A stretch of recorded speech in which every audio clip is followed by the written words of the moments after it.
Fala, pessoal! Estamos começando aí mais um AgriFatoCast. E assunto não falta, né? A gente estava comentando aqui um pouquinho antes, fazendo o briefing aqui da nossa reunião, briefing, né? Palavra chique. E temos várias notícias aí. Primeiro que, de fato, entramos em safra. E eu tenho recebido, assim, muitas perguntas sobre... Lígia, aí, o preço já chegou no fundo ou ele vai cair mais? E eu acho que esse é um ponto para a gente discutir já já. Eu acho que eu até dou o start nessa discussão. Depois o pessoal vem falando outras coisas. Eu acho que dá para a gente dar uma continuidade no assunto que nós começamos na semana passada, que foi sobre os lockdowns na China, né? Que acabaram atingindo aí o porto de Xangai, principalmente, que é um porto importante, tá? Nós começamos a falar disso na semana passada. Hoje a gente teve... Agora, nessa semana, está um pouquinho mais bem delineado o que vai acontecer com isso. Durante o feriado, nós recebemos a notícia de que a China suspendeu a importação de carne, a liberação da carne nos portos lá deles, né? Depois o Iago me corrige se eu estiver errado aí no conceito, de carne bovina brasileira lá, de 4 plantas brasileiras e uma argentina, tá?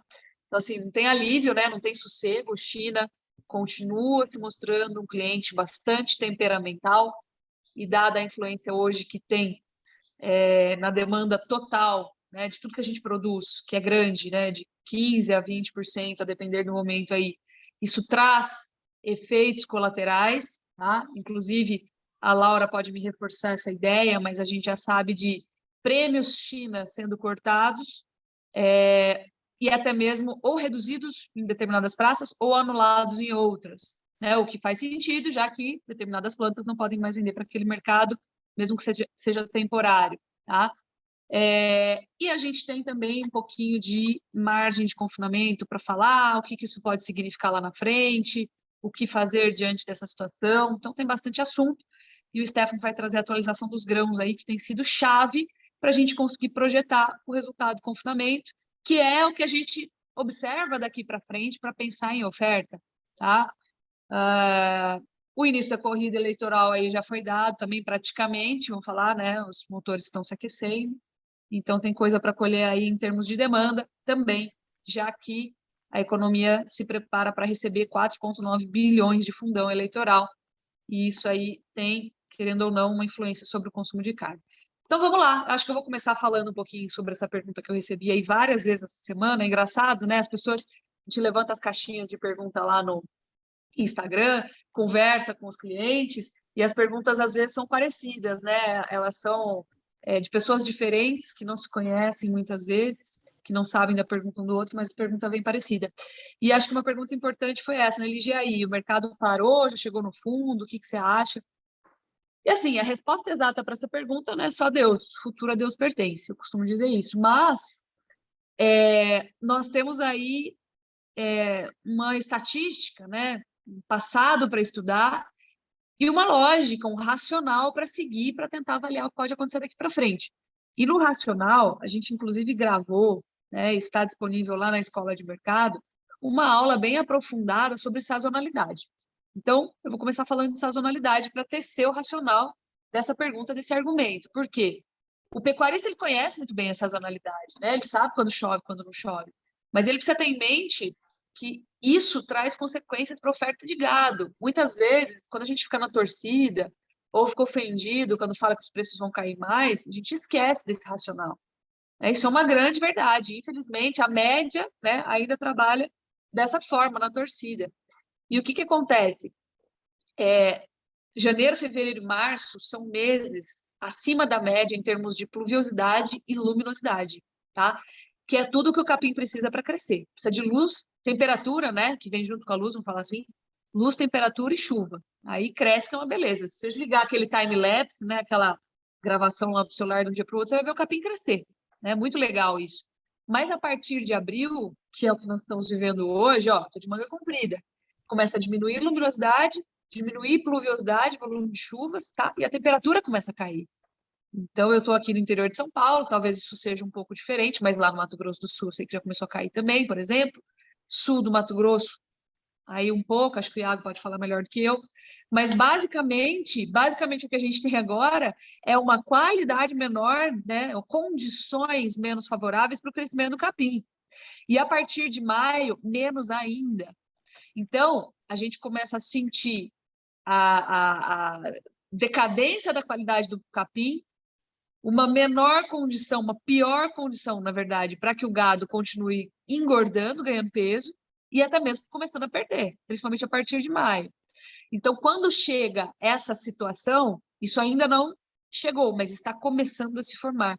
Quando isso chega de uma forma muito intensa, né, o pecuarista se vê mais forçado, mais obrigado, menos permeável a brigar com o momento de mercado. Ele precisa entregar aquele boi, ou aquele boi que está pronto, né, que veio acumulando peso desde novembro, desde outubro, quando começou a chover, mas desde novembro, principalmente, que é quando de fato o capim começou a crescer, né, por conta da chuva e da luminosidade, é a safra de capim e a safra de boi. Então, a safra de capim, ela começa ali mais ou menos em novembro, né, e o boi começa a ganhar peso. Agora ele acumulou peso. De novembro até março, abril, ele acumulou peso. Daqui para frente, ele começa a perder. E a partir desse momento, o que acontece? O pecuarista ou ele tem que liberar esse animal para o abate, ou esse animal vai perder peso, ou esse animal continua engordando em algum sistema intensivo, que seja confinamento a pasto, que seja TIP, que seja o confinamento clássico aí, estrutural, né? E que seja assim o que acontece aqui para frente, ou a gente, na média, vai ver mais animais serem entregues. Então, esse é o meu grande argumento para começar a dar abertura e dizer, por fim, que o boi pode continuar caindo, sim. E normalmente é isso que acontece entre maio e junho. É o fundo dos preços. Então, o boi muito possivelmente não vai parar por aqui. Ele vai cair um pouco mais antes de voltar a subir. Né? Isso é temporário, isso vai passar, isso é sazonal e segue o racional de chuvas, de sazonalidade no Brasil. Tá? A gente gravou uma aula bem profunda sobre isso. Recomendo que assistam lá na Escola de Mercado. Por mais que vocês conheçam, né, o princípio da sazonalidade, vocês vão olhar lá uma forma muito mais racional e organizada de se olhar para essa sazonalidade, para aprender a vender dentro do ano, fora isso, ciclopecuária, fora China, fora outras questões, tá bom? Então, eu acredito sim que o mercado possa continuar a cair. E aí, dentro desse tema, que é a safra, e que é esse momento de mais pressão, de maior pressão, o que acontece? Nunca vem notícia boa, gente. É assim, aí o comprador, seja a China, seja os frigoríficos, seja o que for, eles deitam o cabelo em cima do pecuarista, porque é a hora que tem mais oferta e ele consegue negociar melhor. Então chega um monte de notícia ruim, né? Que nem o lockdown na China, tipo a suspensão das plantas, né? E aí eu acho que a Água pode trazer atualização de quais plantas foram suspensas, porque a gente falou isso aí nas redes, mas não falamos aqui ainda no podcast, e como que isso está influenciando os prêmios pagos pelo Boi China. Acho que a Laura pode trazer um pouco de informação também, e aí a gente vai se complementando. Vamos lá, turma, desculpa aí, parece o Fidel Castro discursando, né? Vamos para frente. Bem, Lígia, acho que o que a gente pode adicionar aí dessa questão, acho que é bem interessante, e eu acho que, assim, mais impactante ainda vai ser o criador, que foram 2, 3 anos aí para o criador muito intenso de alta, com um ágio para o boi gordo, em alguns momentos batendo quase 60% do bezerro sobre o boi gordo. Eu acho que o que a gente vai ver agora, até mais impactante, e eu acho que o boi gordo vai colaborar para esse movimento, é um preço, o recriador, né, o cara que compra o bezerro, vai jogar a pressão para cima, tanto do boi magro quanto do bezerro, como aconteceu lá em fevereiro desse ano. Mas só para falar das plantas, basicamente foram 4 plantas brasileiras, né, que foram suspensas temporariamente por uma semana, ou seja, em teoria, não poderão produzir novos lotes e enviar novos lotes de carne bovina para a China durante uma semana. Começou agora na segunda-feira, que foi o JBS de Barra do Garça, o Marfrig de Várzea Grande, o Marfrig de Promissão e o Naturafrig de Pirapozinho. Com esses 4 frigoríficos, a gente já totaliza um total de... Eu tenho até o mapa aqui que a gente fez. 7 Tem o plantas. Mozarlândia também, que era para ter ficado uma semana lá atrás e já está durando, sei lá, uns 25 dias, 20 dias, né? Isso, basicamente o que está acontecendo? A gente até pontuou isso no nosso relatório de exportação que saiu ontem, saiu hoje, na verdade, sobre 7 frigoríficos de carne bovina que tiveram habilitação suspensa, seja por uma semana, ou no caso de Mozarlândia, que já dura mais de mês, desde o dia 14 de março. Então, hoje a gente tem 7 plantas, em teoria, que sofreram suspensões. Essas suspensões começaram no dia 14 de março, que foi Mozarlândia e Frialto de Matupá. O Frialto foi por uma semana, Mozarlândia foi por uma semana e logo depois veio a suspensão por tempo indefinido.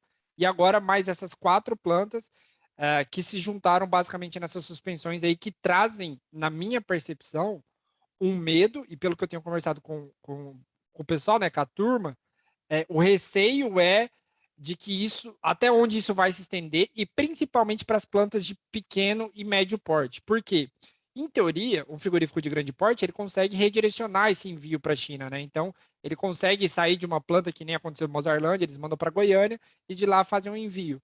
O ponto é, isso penaliza o pecuarista, principalmente das regiões onde as plantas são afetadas, e os frigoríficos pequenos e médios ficam com medo, porque eles podem perder a sua habilitação do mercado hoje, que é o mais rentável dentre todos aí, seja de exportação, seja de mercado interno. Só para ter uma ideia. Que paga bem e compra muito, né? Vamos falar assim. Exatamente. Só para ter uma ideia, a gente está no nível aí de participação chinesa dentro da produção total brasileira de 17%.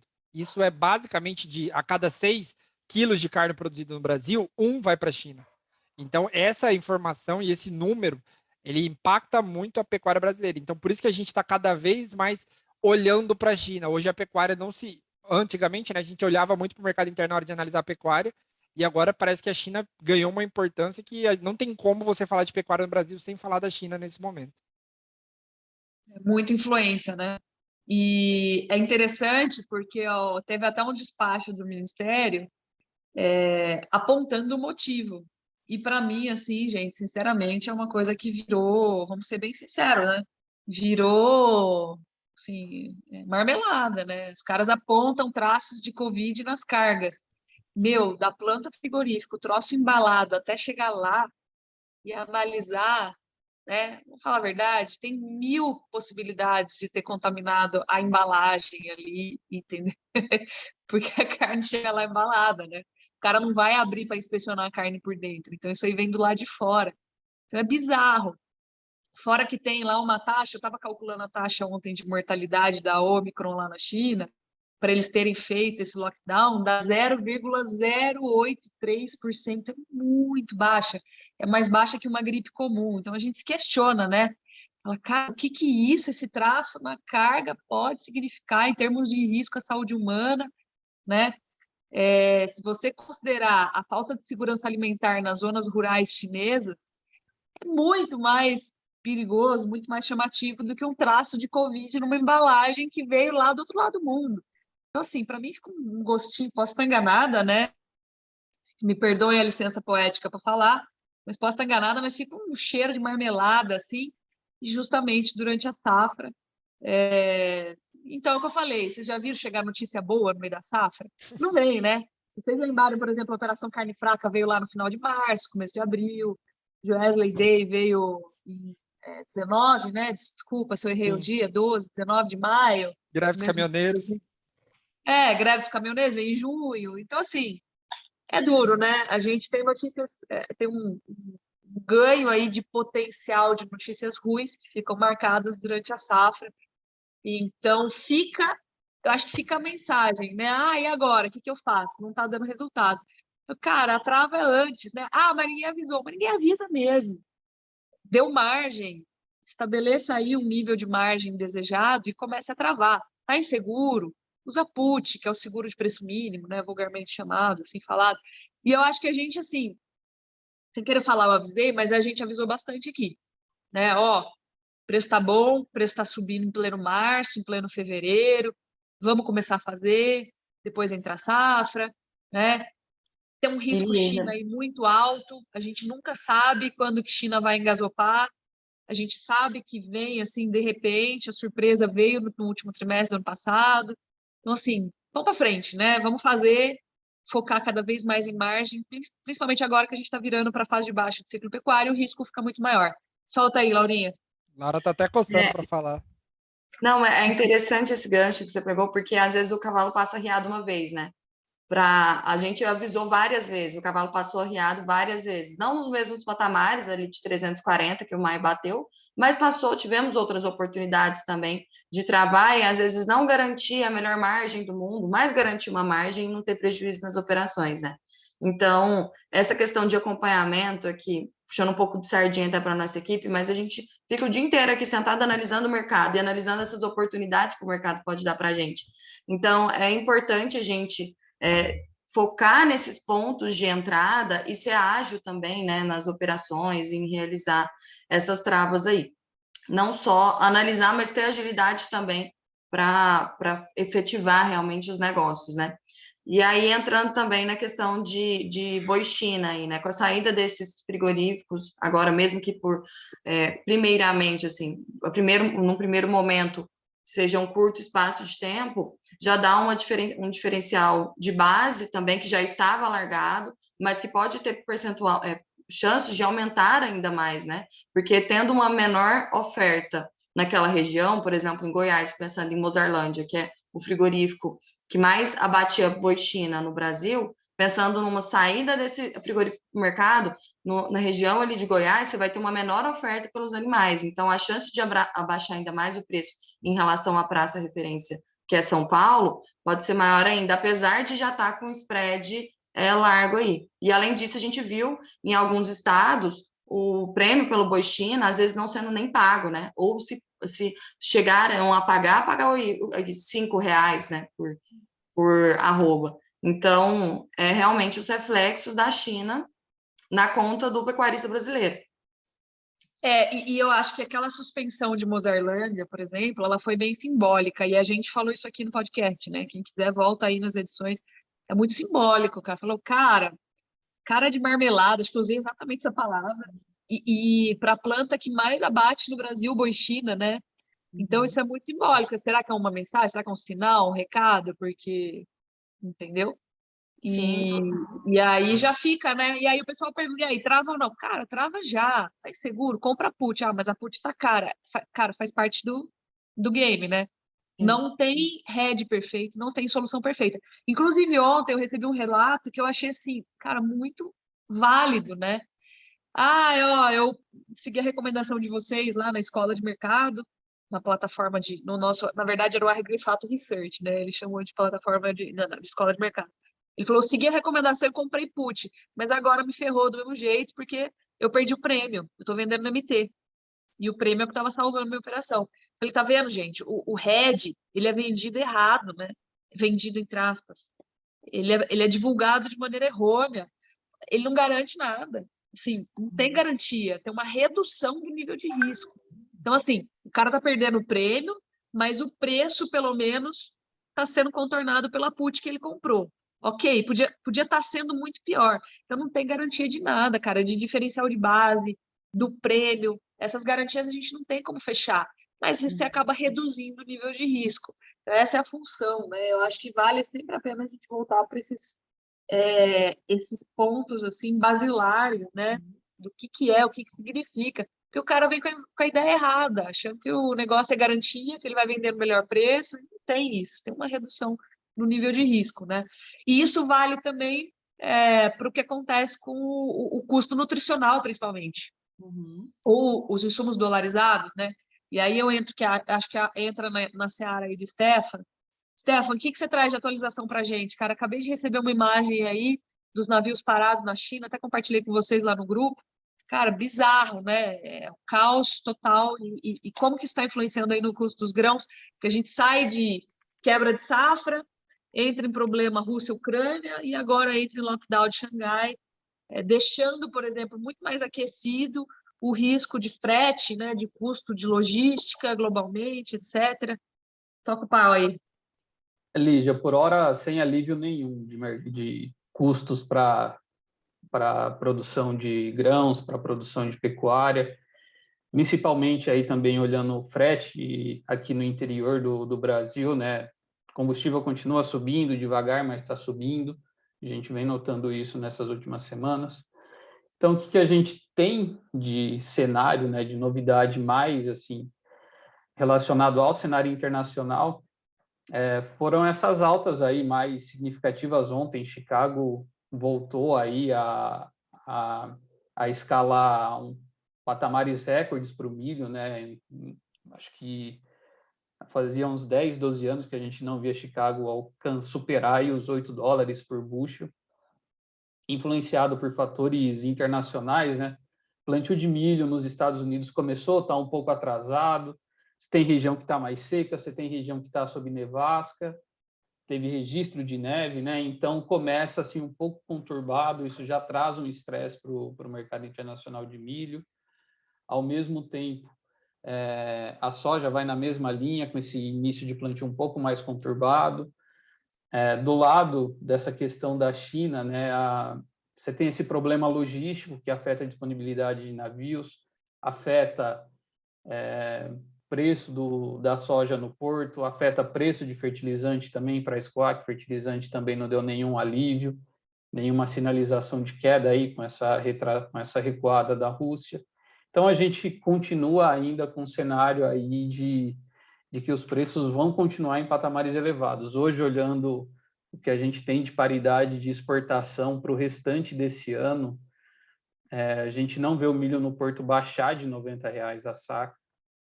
Então, a gente continua aí com uma percepção que mesmo que a gente venha com uma safra cheia de milho aqui, o cenário internacional continua muito sustentado e muito delicado por toda a situação que a gente vive aí, essa questão do conflito, essa questão da redução da área nos Estados Unidos, a questão do clima ainda que vai atuar sobre a produção nos Estados Unidos, na Ucrânia, na Europa, enfim.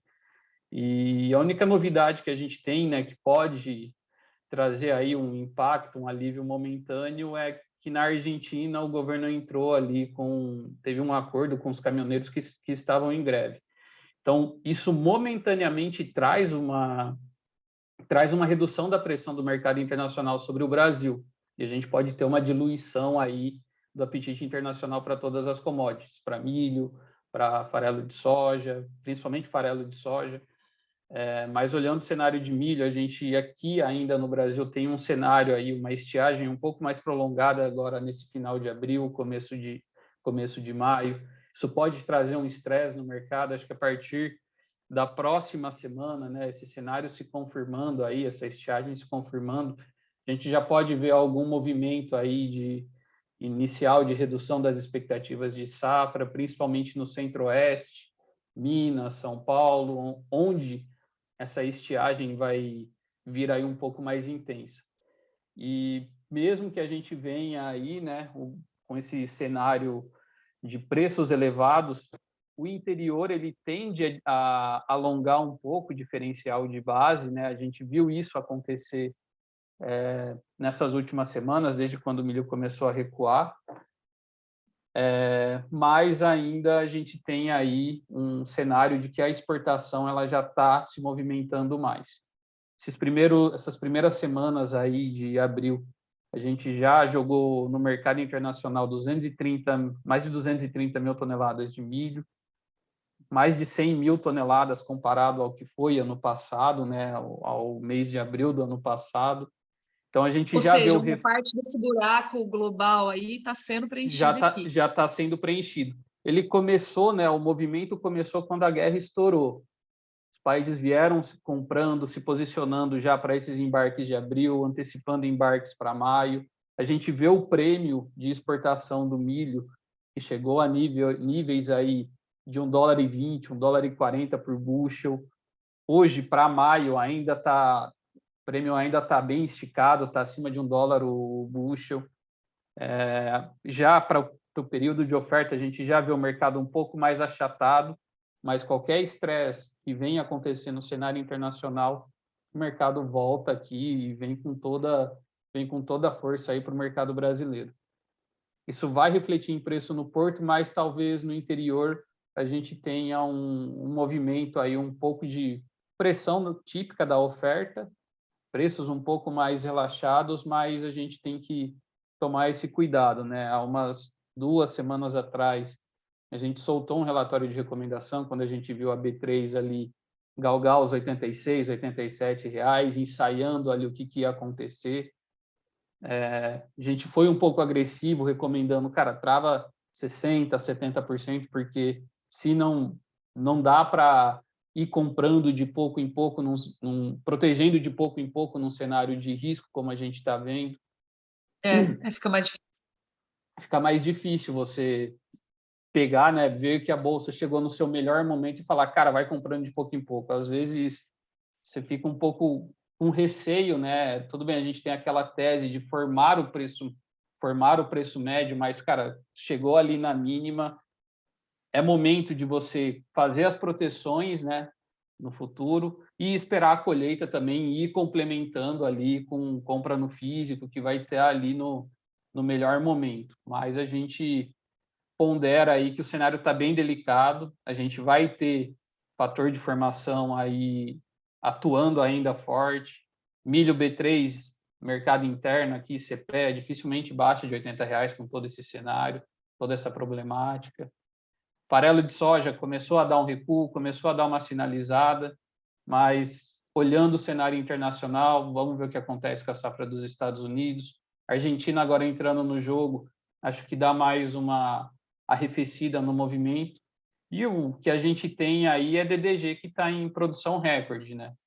A gente tem, só esse início de ano, tem mais de 600 mil, quase 700 mil toneladas já produzidas, né, de DDG. Isso ajuda aí a dar vamos dizer, a dar uma diversidade aí para o pecuarista que está procurando uma diluição de custos. Os preços estão bem melhores que farelo de soja, né?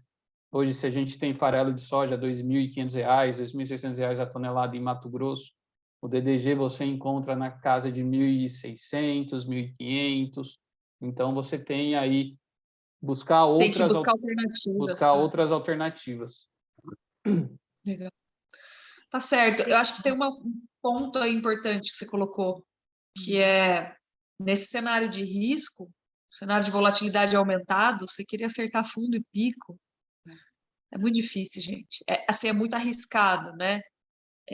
Talvez você pudesse delimitar um nível de necessidade de compra, ou até de necessidade de venda, pensando em boi gordo, ok, acho que vale também o racional mesmo, que você poderia manter o risco.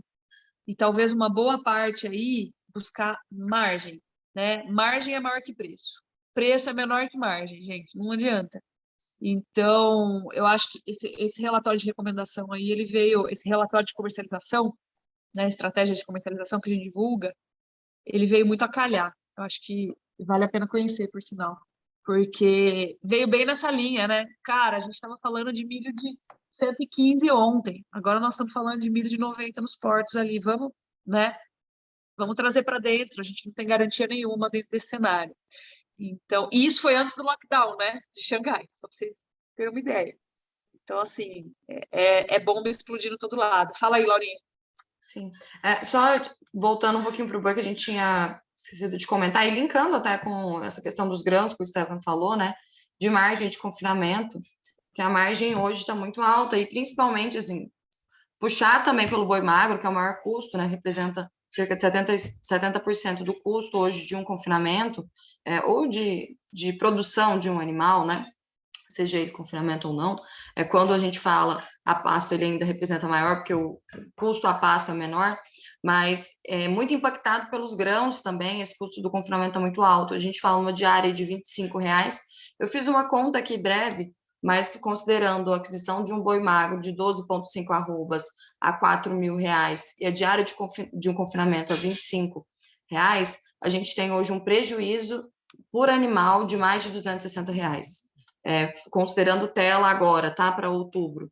Então, a gente tem também um desestímulo aí ao segundo giro de confinamento, o que, por hora, é uma notícia ruim, né? Essa margem negativa é uma notícia ruim, mas pode simbolizar aí uma luz no final do túnel para a gente, porque vai faltar animal, provavelmente, né, com esse desestímulo. Menos pecuaristas vão confinar os seus animais, o que gera uma falta de animais lá no segundo semestre, e aí pode fazer com que seja mais um fator autista para essa arroba, né? Então, um ponto que é um problema hoje pode ser uma luz no final do túnel para amanhã. É interessante isso que você está colocando, porque já dá para sentir esse efeito né, das barbas de molho nos leilões. Uhum. Então, assim, os lotes estão sobrando lá, gente. O pessoal já... Então, isso tem um efeito. Eu estou vendendo menos boi magro agora, estou botando menos boi no coxo. Como que vai refletir isso lá na frente? Hoje eu estou falando de abril, maio, junho e julho. Julho, agosto, a gente vai, muito possivelmente, começar a sentir, inclusive, aí linkando com a sazonalidade, a gente vai começar a sentir uma inversão dessa tendência agora. Então, agora é assim, apertem os cintos, é safra, entendeu? Acho que dá até para usar isso aí de título do podcast. É safra agora, né? Notícia ruim, pressão de baixa, pessoal desanimado. Vamos tentar pensar na contracorrente, né? Pensar sempre de forma contrária. Porque o que acontece hoje no mercado pecuário, principalmente, né? Mas no mercado financeiro também, o que acontece hoje é o que vai formar lá na frente os preços, né? A dinâmica de preços. Então, hoje está todo mundo reclamando, desanimado, preocupado, ofendido quando alguém fala que o preço está caindo. Isso é um sintoma do que pode acontecer lá na frente. Para mim, lá para julho, agosto, isso aí vai, esse desânimo, né? Ele vai cobrar o seu preço. Aí foi uma coisa que a gente começou a falar aqui no backstage aqui também, né? Como é que chama? Outra palavra chique. Nos bastidores, né? E aí, vale para o risco? Quem gosta de risco, confina agora? Eu acho que tem que ter um limite para o risco, né? Normalmente, quando a gente fala de uma operação pecuária, nós estamos sustentando a família, né? A gente tem que pensar em nível industrial, não em nível kamikaze, né? Vamos falar assim. Dá para estabelecer um nível de risco. Dá para você botar o boi no confinamento, comprar uma put, apostando nessa alta, sabendo o quanto você vai perder aí no máximo nessa operação, tá? Vale. Por que eu falo que vale? Porque depende, por exemplo, você ficar ocioso tem um custo. Você tem que analisar. Compensa mais eu ficar ocioso, né? Ou eu operar no prejuízo? O que me rende um resultado menos pior, vamos falar? Então, tem que ter essa comparação. Para fazer essa comparação, eu preciso ter um mínimo de nível de gestão na minha propriedade, para eu saber esses números, para conhecer essa comparação, né? O quanto me custa ficar ocioso e o quanto vai me custar, no máximo, em termos de operacionais, de resultado operacional, confinar esse boi com essa put aqui, ó, para não passar muito desse limite. Ah, mas a put está cara. Está cara mesmo, gente. Não tem solução perfeita. Não adianta. Assim, o mercado ele tem o seu custo também, a proteção ela também tem seu custo, né? Dá para a gente tentar procurar oportunidades melhores aqui, galgar, mas assim, é o que é, né? O status do mercado é esse. Mas talvez compense fazer uma parte da operação no risco, pagar para ver lá na frente com risco limitado utilizando uma put, ou simplesmente diminuir um pouco o ritmo e esperar o resultado melhorar um pouco, o resultado projetado melhorar um pouco para voltar a confinar. E dá para fazer um mix das duas coisas também. Dá para você deixar um pouquinho mais ocioso, apostar no lotezinho menor ali, que talvez corresponda ao custo da ociosidade, a gente faz um bem bolado ali, um bem casado, enfim, e lá na frente a gente volta a operar com maior intensidade, tá? Essa que eu acho que é a lição do dia ali. Exatamente, Aquela estou muito bem colocado. Melhor remédio para preço baixo é preço baixo, melhor remédio para preço alto é preço alto, né? É isso aí. Isso aí. E liberdade econômica, né? Então tá bom, pessoal. Valeu. Acho que esse era o recado aí para essa semana. Vamos lá. Semana mais curtinha. Pessoal. Apertem os cintos, a safra tá aí. Pô, gostei.